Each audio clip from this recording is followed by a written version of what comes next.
ಚಿಕ್ಕ ವಿಚಾರಕ್ಕೆ ಸಂಗೀತ ಮತ್ತೆ ಪ್ರತಾಪ್ ಮಧ್ಯೆ ಮನಸ್ತಾಪ ಉಂಟಾಗಿದೆ. ಸಂಗೀತ ಮಾಡಿದ ಜೋಕ್ಗೆ ಪ್ರತಾಪ್ ಬೇಸರ ಮಾಡಿಕೊಂಡಿದ್ದಾರೆ. ಕಿಚನ್ ಏರಿಯಾದಲ್ಲಿ ವಿನಯ್, ಸಂಗೀತ, ಕಾರ್ತಿಕ್, ತನಿಷಾ, ಮೈಕಲ್, ನಮ್ರತಾ ಎಲ್ಲರೂ ಕೂಡ ಇರ್ತಾರೆ. ಈ ಕಡೆ ಪ್ರತಾಪ್ ಡೈನಿಂಗ್ ಟೇಬಲ್ ಹತ್ರ ಕೂತಿರ್ತಾರೆ. ಆಗ ಸಂಗೀತ ಪ್ರತಾಪ್ ಅವರ ಬಾತ್ರೂಮ್ ವಿಚಾರವಾಗಿ ಕಾಮಿಡಿ ಮಾಡ್ತಿರ್ತಾರೆ. ಪ್ರತಾಪ್ ಬಾತ್ರೂಮ್ನಲ್ಲಿ ಮಲ್ಕೊಂಡಿದ್ದಾನೆ. ನೀರು ಹಾಕೊಳ್ಳೋ ಶಬ್ದನೂ ಕೇಳಿಸ್ತಿಲ್ಲ, ಬಟ್ಟೆ ಒಗೆಯೋ ಶಬ್ದನೂ ಕೇಳಿಸ್ತಿಲ್ಲ. ಹೀಗೆ ಹೇಳಿ ನಗ್ತಾರೆ ಸಂಗೀತ.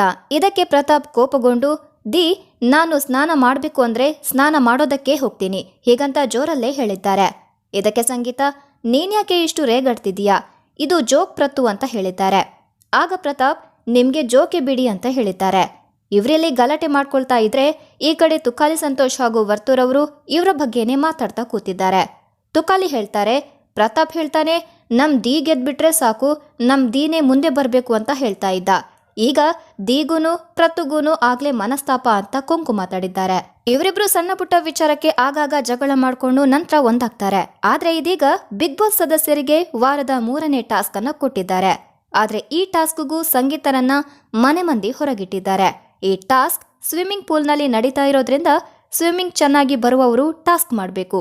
ಇಲ್ಲಿ ಸಂಗೀತ ಅವರಿಗೂ ತುಂಬಾ ಚೆನ್ನಾಗಿ ಸ್ವಿಮ್ಮಿಂಗ್ ಬಂದ್ರೂ ಕೂಡ ಎಲ್ಲಿ ಇವಳು ಕ್ಯಾಪ್ಟನ್ಸಿ ಟಾಸ್ಕ್ಗೆ ಆಯ್ಕೆ ಆಗ್ತಾಳೋ ಏನೋ ಅಂತ ಅದನ್ನ ತಪ್ಪಿಸೋಕೆ ಕೆಲವರು ಪಣ ತೊಟ್ಟಂತೆ ಇದೆ. ಮೊದಲ ಟಾಸ್ಕ್ನಲ್ಲೂ ತನಿಷಾ ಸಂಗೀತರನ್ನ ಹೊರಗಿಟ್ಟಿದ್ರು. ಈಗ 3ನೇ ಟಾಸ್ಕ್ನಲ್ಲೂ ಹೊರಗಿಟ್ಟು ತಮ್ಮ ಅತಿಯಾದ ಬುದ್ಧಿವಂತಿಕೆಯನ್ನ ಪ್ರದರ್ಶಿಸಿದ್ದಾರೆ. ಅಲ್ಲಿ ಪ್ರತಿಯೊಬ್ಬರಿಗೂ ಆಡುವ ಅರ್ಹತೆ ಇದೆ. ತಾವು ಯಾವುದೇ ವಿಚಾರದಲ್ಲಿ ಹಿಂದೆ ಸರಿಬಾರ್ದು ಅಂತ ಈಗಾಗಲೇ ಕಿಚ್ಚ ಸುದೀಪ್ ಅವರೇ ಹೇಳಿದ್ದಾರೆ. ಹಾಗಾಗಿ ಸಂಗೀತ ಕೂಡ ನಾನ್ಯಾಕೆ ಈ ಟಾಸ್ಕ್ ಆಡಬಾರ್ದು ಎಂಬ ಸಹಜ ಪ್ರಶ್ನೆಯನ್ನೇ ಇಟ್ಟಿದ್ದೇ ತಡ ಎಲ್ಲರೂ ಕೂಡ ಸಂಗೀತ ಮೇಲೆ ಮುಗಿ ಬೀಳೋದಕ್ಕೆ ಬಂದಿದ್ದಾರೆ. ಸಂಗೀತ ಫಿಸಿಕಲ್ ಟಾಸ್ಕ್ ಅನ್ನ ಚೆನ್ನಾಗಿ ಆಡ್ತಾರೆ. ಆದ್ರೂ ಆಕೆಗೆ ಚಾನ್ಸ್ ಕೊಡದೆ 3ನೇ ಟಾಸ್ಕ್ನಿಂದಲೂ ತನಿಷಾ ಸಂಗೀತನ ಆಚೆ ಇಟ್ಟಿದ್ದಾರೆ. ಇದನ್ನ ಎಲ್ಲರ ಮುಂದೆ ಸಂಗೀತ ಪ್ರಶ್ನೆ ಮಾಡಿದ್ದಕ್ಕೆ ಎಲ್ಲರೂ ಕೂಡ ಜಗಳಕ್ಕೆ ನಿಂತು ಬಿಟ್ಟಿದ್ದಾರೆ.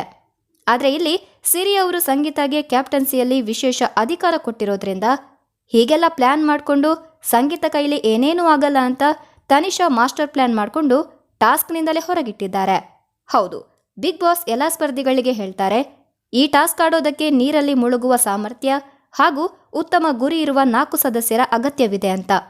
ಆಗ ಎಲ್ಲರೂ ಕೂಡ 4 ಜನ ಸ್ಪರ್ಧಿಗಳನ್ನ ಆಯ್ಕೆ ಮಾಡ್ತಾರೆ. ಅದನ್ನ ವಿನಯ್ ಮುಂದೆ ಬಂದು ಹೇಳ್ತಾರೆ, ನಾನು, ಕಾರ್ತಿಕ್, ಮೈಕಲ್, ತುಕಾಲಿ ಸಂತೋಷ್ ಈ ಟಾಸ್ಕ್ ಅನ್ನ ಆಡ್ತೀವಿ ಅಂದಿದ್ದಕ್ಕೆ ಸಂಗೀತ, ಆದ್ರೆ ನಾನ್ಯಾಕೆ ಬೇಡ ಅಂತ ಪ್ರಶ್ನೆ ಮಾಡಿದ್ದಾರೆ. ಅದಾದ ಬಳಿಕ ಇದೇ ವಿಚಾರ ಕಿಚನ್ ಏರಿಯಾದಲ್ಲಿ ಚರ್ಚೆಯಾಗಿ ದೊಡ್ಡ ಜಗಳನೇ ಆಗುತ್ತೆ. ನಮ್ರತ ಜೊತೆ ಸಂಗೀತ ಹೇಳ್ತಾರೆ, ಈ ರೀತಿ ಮಾಡಿದ್ರೆ ಮತ್ತೆ ಇಲ್ಲಿ ಮಹಿಳೆ ವಿನ್ ಆಗೋದು ಹೇಗೆ ಅಂತ. ಇದನ್ನ ಕೇಳಿಸಿಕೊಂಡ ವಿನಯ್, ಪುರುಷರು ಮಹಿಳೆಯರು ಅಂತ ಡಿಫ್ರೆನ್ಶಿಯೇಟ್ ಯಾಕೆ ಮಾಡ್ತೀಯಾ ಅಂತಾರೆ. ಇದಕ್ಕೆ ಸಂಗೀತ, ನಾನ್ ಆ ರೀತಿ ಹೇಳಿದ್ದಲ್ಲ, ನನ್ಗೆ ಎಲ್ಲೂ ಕೂಡ ಅವಕಾಶ ಕೊಟ್ಟಿಲ್ಲ ಅಂತ ಹೇಳ್ತಾರೆ. ಆಗ ತನಿಷಾ ಸಂಗೀತಗೆ ಕೇಳ್ತಾರೆ, ಓಕೆ, ಕೊಟ್ಟಿದ್ದ ಎಲ್ಲಾ ಟಾಸ್ಕ್ ಅನ್ನ ನೀವು 100% ಪರ್ಫೆಕ್ಟ್ ಆಗಿ ಮಾಡಿದ್ದೀರಾ ಅಂತ. ಇದಾದ ನಂತರ ವಿನಯ್ ಪುನಃ ಕೇಳ್ತಾರೆ, ಯಾಕೆ ಮೆನ್ ವುಮೆನ್ ಅನ್ನುವ ಡಿಫ್ರೆನ್ಸಿಯೇಷನ್ ಈ ಮನೆಯಲ್ಲಿ ಬರೀ ನಿನ್ ಬಾಯಿಂದಲೇ ಬರುತ್ತೆ ಅಂತ ಕೇಳಿದ್ದಾರೆ. ಇದಕ್ಕೆ ಸಂಗೀತ ವಿನಯ್ಗೆ, ನಿಮ್ಗೆ ಅವಕಾಶ ಸಿಗ್ತಿದೆ ಅಂತ ನೀವು ಬೇರೆ ವಿಷಯ ತಂದು ಇಲ್ಲಿ ತೆಗಿಬೇಡಿ ಅಂತಾರೆ. ಒಟ್ನಲ್ಲಿ ಯಾವುದೇ ಟಾಸ್ಕ್ಗೂ ಸಂಗೀತ ಹೆಸರನ್ನ ತಗೊಳ್ಳೋದೇ ಇಲ್ಲ. ನನ್ಗೆ ಅವಕಾಶ ಕೊಡಿ ಅಂದ್ರೂ ಕೊಡೋದಿಲ್ಲ. ಅದನ್ನ ಪ್ರಶ್ನೆ ಮಾಡಿದ್ರೆ ಎಲ್ರೂ ಅವರ ಮೇಲೇನೆ ಜಗಳಕ್ಕೆ ಇಳಿಯೋದು. ಕೊನೆಗೆ ಹೇಳೋದು, ನೀನ್ ಯಾವ ಟಾಸ್ಕ್ನಲ್ಲಿ ಚೆನ್ನಾಗಿ ಆಡಿದ್ಯಮ್ಮ ಅಂತ. ಫಿಸಿಕಲ್ ಟಾಸ್ಕ್ನಲ್ಲಿ ಸಂಗೀತ ಉತ್ತಮ ಪ್ರದರ್ಶನವನ್ನ ಕೊಟ್ಟಿದ್ದಾರೆ. ಇಂಡಿವಿಜುವಲ್ ಆಗಿಯೂ ಟಾಸ್ಕ್ಗಳನ್ನ ಗೆದ್ದಿದ್ದಾರೆ ಕೂಡ. ಆದ್ರೆ ಇದ್ಯಾವುದನ್ನು ಕೂಡ ಲೆಕ್ಕಕ್ಕೆ ತಗೊಳ್ಳದೆ ಆಕೆ ಎಲ್ಲಿ ಮೇಲೆ ಬರ್ತಾಳೋ ಅನ್ನೋ ಭಯದಲ್ಲಿ ಎಲ್ಲರೂ ಕೂಡ ಆ ಮನೆಯಲ್ಲಿ ಕಸಕ್ಕಿಂತ ಕಡೆಯಾಗಿ ಕಾಣ್ತಿದ್ದಾರೆ ಅನ್ನೋದು ಎದ್ದು ಕಾಣಿಸ್ತಾ ಇದೆ. ಇಲ್ಲಿ ಸಂಗೀತ ಹೇಳಿರುವ ಹಾಗೆ ಮನೆಯಲ್ಲಿ ತಾರತಮ್ಯ ನಡೀತಿದ್ಯಾ, ಸಂಗೀತ ಕೇಳಿರೋದ್ರಲ್ಲಿ ಏನ್ ತಪ್ಪಿದೆ, ಯಾಕೆ ಮಹಿಳೆಯರನ್ನ ಸೈಡ್ಗೆ ಹಾಕ್ತೀರಾ, ಅದಕ್ಕೆ ಮಹಿಳೆ ವಿನ್ ಆಗೋದೇ ಇಲ್ಲ, ಈ ಮನೆಯಲ್ಲಿರುವ ಹೆಣ್ಮಕ್ಳೇ ಸಪೋರ್ಟ್ ಮಾಡ್ತಿಲ್ಲ, ಹೀಗಂತ ಒಂದಷ್ಟು ವೀಕ್ಷಕರು ಕಮೆಂಟ್ ಮೂಲಕ ಪ್ರಶ್ನೆಗಳನ್ನ ಕೇಳಿದ್ದಾರೆ. ಪ್ರತಿಯೊಂದು ವಿಚಾರದಲ್ಲೂ ಸಂಗೀತನ ಟಾರ್ಗೆಟ್ ಮಾಡ್ತಾನೆ ಬಂದಿದ್ದಾರೆ. ಕ್ಯಾಪ್ಟನ್ ಆಗಿ ಕೆಲವೊಂದು ರೂಲ್ಸ್ ವಿಚಾರದಲ್ಲಿ ಮಾತ್ರ ತನಿಷ್ ಅವರು ಸರಿಯಾಗಿದ್ದಿದ್ದು ಬಿಟ್ರೆ ಮತ್ತೆ ಟಾಸ್ಕ್ ವಿಚಾರದಲ್ಲಿ ಸಿಕ್ಕಾಪಟ್ಟೆ ಭೇದ ಭಾವ ಮಾಡ್ಕೊಂಡು ಬಂದಿದ್ದಾರೆ. ಹಾಗಾಗಿ ತನಿಷ್ ಅವರ ಕ್ಯಾಪ್ಟನ್ಸಿ ಅಷ್ಟಕ್ಕಷ್ಟೇ ಅನ್ಬೋದು. ಹೊಸ ವರ್ಷದ ಪಾರ್ಟಿಗೂ ನಮ್ರತರನ್ನ ಹೊರಗಿಟ್ಟು ಎಂಜಾಯ್ ಮಾಡಿದ್ರು. ಒಟ್ನಲ್ಲಿ ಟೋಟಲ್ ಆಗಿ ತನಿಷಾ ಸ್ವಾರ್ಥಿಯಂತೆ ಆಡ್ತಿದ್ದಾರೆ. ಇವರು ಸ್ವಾರ್ಥಿಯಾಗಿ ಆಡಿದ್ರು ಪರವಾಗಿಲ್ಲ, ಕೆಲವೊಂದು ಬಾರಿ ಸಂಗೀತಗೂ ಮನೆಯಲ್ಲಿ ಚಾನ್ಸ್ ಅನ್ನ ಕೊಡಬೇಕಿತ್ತು. ಸಂಗೀತ ಅವರನ್ನ ಈ ರೀತಿ ಕಡೆಗಣನೆ ಮಾಡ್ತಾ ಇರೋದಕ್ಕೆ ವೀಕ್ಷಕರು ಒಂದಷ್ಟು ಕಾಮೆಂಟ್ಗಳನ್ನ ಈ ರೀತಿ ಹಾಕಿದ್ದಾರೆ. ತನಿಷಾ ಮತ್ತೆ ವಿನಯ್ ಅವರಿಗೆ ಸಂಗೀತ ಕಂಡ್ರೆ ಭಯ, ಆಕೆಯಲ್ಲಿ ಕ್ಯಾಪ್ಟನ್ ಆಗ್ತಾಳು ಅಂತ. ಸ್ಪೆಷಲ್ ಪವರ್ ಅವಳ ಹತ್ರ ಇದೆ, ಡೈರೆಕ್ಟ್ ಆಗಿ ಕ್ಯಾಪ್ಟನ್ಸಿ ಆಟ ಆಡ್ತಾಳೆ, ಹುಷಾರ್ ಅಂದಿದ್ದಾರೆ. ಇನ್ನು ಕೆಲವರು ನಿನ್ನೆ ಫಸ್ಟ್ ಟಾಸ್ಕ್ ಅಂತ ಸುಮ್ಮನಿದ್ರು, ಇವಾಗ 3ನೇ ಟಾಸ್ಕ್ ಎಲ್ರಿಗೂ ಒಂದು ಅವಕಾಶ ಕೊಡಬೇಕು, ಅದನ್ನ ಕೇಳೋದ್ರಲ್ಲಿ ಏನ್ ತಪ್ಪಿದೆ ಅಂತ ಹೇಳಿದ್ದಾರೆ. ಇನ್ನು ಕೆಲವರು ಯಾವುದೇ ಫೀಲ್ಡ್ ಆದ್ರೂ ಅಲ್ಲಿ ಮೆನ್ ವುಮೆನ್ಗೆ ಈಕ್ವಲ್ ಆಗಿ ಇಂಪಾರ್ಟೆನ್ಸ್ ಕೊಡ್ತಾರೆ.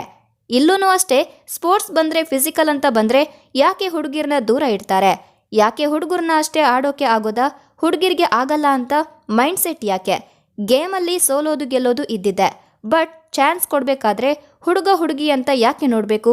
ಸಂಗೀತ ಕೇಳಿದ್ರಲ್ಲಿ ತಪ್ಪೇ ಇಲ್ಲ, ಬಾಯಿ ಮುಚ್ಚಿ ಒಂದ್ಸಲ ಕೂತ್ಕೋಬೋದು, ಪದೇ ಪದೇ ಆಗಲ್ಲ, ವಾಯ್ಸ್ ರೈಸ್ ಮಾಡಲೇಬೇಕು. ವುಮೆನ್ ಕಾರ್ಡ್ ಆದ್ರೂ ಅನ್ಕೊಳ್ಳಿ, ಏನಾದ್ರೂ ಅನ್ಕೊಳ್ಳಿ, ಸ್ಟ್ಯಾಂಡ್ ತಗೊಳ್ಳೇಬೇಕು ಅಂತ ಕಮೆಂಟ್ಗಳು ಬರ್ತಾ ಇವೆ.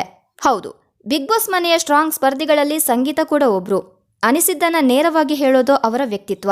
ಈ ಕಾರಣದಿಂದಲೇ ಅವರು ತುಂಬಾ ಜನಕ್ಕೆ ಇಷ್ಟ ಆಗ್ತಾರೆ. ಆದ್ರೆ ಬಿಗ್ ಬಾಸ್ ಮನೆಯಲ್ಲಿರುವ ಅನೇಕರು ಅವರನ್ನ ಕಂಡ್ರೆ ಆಗೋದಿಲ್ಲ. ವಿನಯ್ ಜೊತೆ ಅವರು ಸಾಕಷ್ಟು ಬಾರಿ ದ್ವೇಷ ಕಟ್ಟಿಕೊಂಡಿದ್ದಾರೆ. ಹೊಸ ವರ್ಷದ ಆರಂಭದಲ್ಲಿ ಇಬ್ರು ಕೂಡ ಒಂದಾಗಿದ್ರು, ಆದ್ರೆ ಇದು ಹೆಚ್ಚು ದಿನ ಉಳಿದಿಲ್ಲ. ಟಾಸ್ಕ್ ವಿಚಾರಕ್ಕೆ ಇಬ್ರು ಕೂಡ ಕಿತ್ತಾಡಿಕೊಂಡಿದ್ದಾರೆ. ಮಹಿಳಾ ಸ್ಪರ್ಧಿಗೆ ಸರಿಯಾದ ಅವಕಾಶ ಸಿಗ್ತಾ ಇಲ್ಲ ಅನ್ನೋದು ಸಂಗೀತ್ ಅವರ ಆರೋಪ. ಆದ್ರೆ ಇದನ್ನ ವಿನಯ್ ಅವರು ಒಪ್ತಾ ಇಲ್ಲ. ಸಂಗೀತ ಜೊತೆ ಈಗ ಮಾತಿಗಿಳಿದಿದ್ದಾರೆ. ಇನ್ನು ಕ್ಯಾಪ್ಟನ್ ಆಗಿರುವ ತನಿಷಾ ಬಗ್ಗೆ ಮನೆಯ ಸದಸ್ಯರಿಗೆ ಅಸಮಾಧಾನ ಇದೆ. ಬಿಗ್ ಬಾಸ್ ಸೀಸನ್ ಕೊನೆಯ ಹಂತಕ್ಕೆ ಬಂದಿದೆ. ಇನ್ನು 4 ವಾರಗಳಲ್ಲಿ ಬಿಗ್ ಬಾಸ್ ಪೂರ್ಣಗೊಳ್ಳುತ್ತೆ. ಬಿಗ್ ಬಾಸ್ ಮನೆಯಲ್ಲಿ ಪಾರ್ಟಿಯೊಂದನ್ನ ಆಯೋಜನೆ ಮಾಡಲಾಗಿತ್ತು, ಜೊತೆಗೆ ಷರತ್ತನ್ನ ಕೂಡ ಹಾಕಿದ್ರು. ಈ ಪಾರ್ಟಿಯಲ್ಲಿ ನಮ್ರತಾ ಗೌಡ ಅವರಿಗೆ ಭಾಗವಹಿಸೋದಕ್ಕೆ ಅವಕಾಶ ಸಿಕ್ಕಿಲ್ಲ. ಈ ಕಾರಣಕ್ಕೆ ಅವರು ಕ್ಯಾಪ್ಟನ್ ತನಿಷಾ ಅವರನ್ನ ದೂಷಿಸಿ ಕಣ್ಣೀರನ್ನ ಹಾಕಿದ್ದಾರೆ. ಹೊಸ ವರ್ಷದ ಸಂದರ್ಭದಲ್ಲಿ ಪಾರ್ಟಿ ಇದೆ ಅಂತ ಬಿಗ್ ಬಾಸ್ ಘೋಷಿಸಿದ್ರು. ಈ ಪಾರ್ಟಿಯಲ್ಲಿ ಕೇವಲ 6 ಸದಸ್ಯರು ಮಾತ್ರ ಭಾಗವಹಿಸಬೇಕು, 3 ಸದಸ್ಯರು ಹೊರಗಿರಬೇಕು ಅಂತ ಬಿಗ್ ಬಾಸ್ ಆದೇಶ ಕೊಟ್ಟಿದ್ರು. ಈ ನಿರ್ಧಾರವನ್ನ ತೆಗೆದುಕೊಳ್ಳುವ ಅವಕಾಶವನ್ನ ಕ್ಯಾಪ್ಟನ್ ತನಿಷಾಗೆ ಕೊಡಲಾಗಿತ್ತು. ತನಿಷಾ ಅವರು ನಮ್ರತಾ, ಮೈಕಲ್ ಹಾಗೂ ವರ್ತೂರ್ ಅವರನ್ನ ಹೊರಗಿಟ್ರು. ಈ ನಿರ್ಧಾರದಿಂದ ನಮ್ರತಾ ಸಾಕಷ್ಟು ಬೇಸರ ಮಾಡ್ಕೊಂಡಿದ್ದಾರೆ. ಇದಕ್ಕೆಲ್ಲ ಯಾರು ಅಳ್ತಾರೆ ಅಂತ ಹೇಳ್ತಾಲೆ ವಾಶ್ರೂಮ್ಗೆ ಹೋಗಿ ಕಣ್ಣೀರನ್ನ ಹಾಕಿದ್ದಾರೆ. ವಾಶ್ರೂಮ್ನಿಂದ ಮರಳಿದ ಬಳಿಕ ತನಿಷಾ ಜೊತೆ ಫನ್ ಆಗಿಯೇ ಜಗಳಕ್ಕಿಳಿದಿದ್ದಾರೆ. ನಾನು ಖುಷಿಯಿಂದ ಇದ್ದೀನಿ ಅಂತ ಹೇಗೆ ಅನ್ಕೊಂಡೆ, ಹತ್ರ ಬರಬೇಡ, ಬಂದ್ರೆ ಹೊಡಿತೀನಿ ಅಂತ ನಮ್ರತಾ ಹೇಳ್ತಾರೆ. ಇದಕ್ಕೆ ತನಿಷಾ ಇದಕ್ಕೆಲ್ಲ ಅಳ್ಬಾರ್ದು ಅಂತ ಧೈರ್ಯ ತುಂಬ್ತಾರೆ. ಈ ಪಾರ್ಟಿಯಲ್ಲಿ ತಿನ್ನೋದಕ್ಕೆ ಬಗೆ ಬಗೆಯ ತಿಂಡಿಗಳು ಕೂಡ ಇತ್ತು. ಡ್ಯಾನ್ಸ್ ಮಾಡೋದಕ್ಕೆ ಸಾಂಗ್ ಕೂಡ ಹಾಕಲಾಗಿತ್ತು. ಸಂಗೀತ, ಪ್ರತಾಪ್, ತನಿಷಾ, ಕಾರ್ತಿಕ್, ತುಕಾಲಿ ಸಂತೋಷ್, ವಿನಯ್ ಅವರು ಇದನ್ನ ಎಂಜಾಯ್ ಮಾಡಿದ್ರು. ಎಣ್ಣೆ ಇಲ್ಲದ ಪಾರ್ಟಿಗೆ ಹೋದ್ರೆಷ್ಟು ಬಿಟ್ರೆಷ್ಟು ಅಂತ ಮೈಕಲ್ ಅಜಯ್ ಅವರು ಹೇಳ್ತಾರೆ. ಇನ್ನು ಇದೆಲ್ಲ ಒಂದು ಕಡೆಯಾದ್ರೆ, ಬಿಗ್ ಬಾಸ್ ಮೇಲೆ ಆರೋಪ ಮಾಡಿದ್ದಕ್ಕೆ ಗೆದ್ದಿದ್ದ ಲಕ್ಷ ರೂಪಾಯಿಯನ್ನ ಸ್ಪರ್ಧಿಗಳು ಸದ್ಯ ಕಳ್ಕೊಂಡಿದ್ದಾರೆ. ಬಿಗ್ ಬಾಸ್ ಮನೆಯಲ್ಲಿ ಟಾಸ್ಕ್ಗಳು ಒಂದಕ್ಕಿಂತ ಒಂದು ಭಿನ್ನವಾಗಿರುತ್ತೆ. ಮನೆಯಲ್ಲಿರುವ ಬಹುತೇಕ ಎಲ್ಲರೂ ಕೂಡ ಆಡಬಹುದಾದ ಆಟಗಳನ್ನೇ ಡಿಸೈನ್ ಮಾಡಲಾಗುತ್ತೆ. ಆದ್ರೆ ಇಲ್ಲಿ ಬಿಗ್ ಬಾಸ್ ಕೊಟ್ಟ ಟಾಸ್ಕ್ನಲ್ಲಿ ತಪ್ಪಾಗಿದೆ ಅಂತ ಸ್ಪರ್ಧಿಗಳು ಆರೋಪ ಮಾಡಿ ಕೊನೆಗೆ ಗೆದ್ದಿದ್ದ 1 ಲಕ್ಷ ರೂಪಾಯಿಯನ್ನು ಕೂಡ ಕಳ್ಕೊಂಡಿದ್ದಾರೆ. ಮೊದಲ ಟಾಸ್ಕ್ನಲ್ಲಿ ಹೊರಗೆ ಕೂತಿದ್ದ ಸಂಗೀತ ಅವರು ಮೈಕಲ್ ಮತ್ತು ವರ್ತೂರ್ಗೆ ಕೊಟ್ಟಿದ್ದ ಬೋರ್ಡ್ನಲ್ಲಿ ದೋಷ ಇದೆ ಅಂತ ಹೇಳ್ತಾರೆ. ವಿನಯ್ ಸೇರಿದಂತೆ ಮನೆಯ ಇತರ ಸ್ಪರ್ಧಿಗಳು ಕೂಡ ಅದನ್ನ ಹೌದು ಅಂತ ಹೇಳ್ತಾರೆ. ಬಳಿಕ ಬಿಗ್ ಬಾಸ್, ಸರಿ ಹಾಗಿದ್ರೆ ನಿಮಗೆ ಇನ್ನೊಂದು ಅವಕಾಶವನ್ನ ಕೊಡ್ತೀವಿ, 7 ನಿಮಿಷದಲ್ಲಿ ಚೆಂಡನ್ನ ಹಾಕಿ 5 ಲಕ್ಷ ಹಣ ಗೆಲ್ಲಿ, ಸೋತ್ರೆ 1 ಲಕ್ಷ ಹಣ ಕಳ್ಕೊತೀರಿ ಅಂತ ಹೇಳಿದ್ದಾರೆ. ವಿನಯ್ ಮತ್ತೆ ಸಂಗೀತ ಇದಕ್ಕೆ ಬೇಡ ಅಂತ ಹೇಳಿದ್ರು ಕೂಡ ಇತರರು ಆ ಮಾತಿಗೆ ಒಪ್ಪಿ ಆಡಿ ಟಾಸ್ಕ್ ಅನ್ನ ಸೋತು ಲಕ್ಷ ರೂಪಾಯಿಯನ್ನ ಕಳ್ಕೊಂಡಿದ್ದಾರೆ. ಬಳಿಕ ಮಾತನಾಡಿದ ಬಿಗ್ ಬಾಸ್, ಆಟದಲ್ಲಿ ಸೋತಾಗ ಅದನ್ನ ಒಪ್ಕೊಂಡು ಮುಂದೆ ಸಾಗಿ, ಸೋಲಿಗೆ ಕಾರಣ ಹುಡುಕಿ ಬೇರೆಯವರನ್ನ ದೂಷಿಸಿದ್ರೆ ನಿಮ್ಮ ವ್ಯಕ್ತಿತ್ವ ವೀಕ್ಷಕರ ಎದುರು ಕಳಪೆಯಾಗುತ್ತೆ ಅಂತ ಹೇಳಿದ್ದಾರೆ. ಅಲ್ಲಿಗೆ ಮನೆಯವರಿಗೆ ತಾವು ಮಾಡಿದ ತಪ್ಪಿನ ಅರಿವಾಗುತ್ತೆ. ಆದ್ರೆ ಅಷ್ಟರಲ್ಲಾಗ್ಲೇ ಗೆದ್ದಿದ್ದ ಹಣವನ್ನ ಕಳ್ಕೊಂಡಾಗಿತ್ತು.